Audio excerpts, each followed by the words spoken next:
National People's Party NPP National Vice President and Deputy Chief Minister Preston Tinsong has questioned the state BJP in charge Dr. Chuba Au for making a statement that is in conformity with the allegations levelled by AAP and TMC against the BJP of using the Enforcement Directorate ED and Central Bureau of Investigation CBI as its political tool.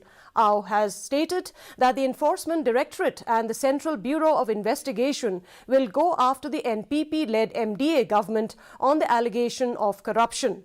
The NPP Vice President also called the BJP's threat of pulling out of the government as a political gimmick and even welcomed the BJP's decision to pull out. From time to time found to be a political gimmick. It seems BJP now prove very clearly, as alleged by be it APP, be it TMC, they are using, it seems, ED or CBI as their political tool. My stand is very clear again. If they want to pull out of the MDA government, we welcome that. But it seems it's already late. A delegation of traditional heads from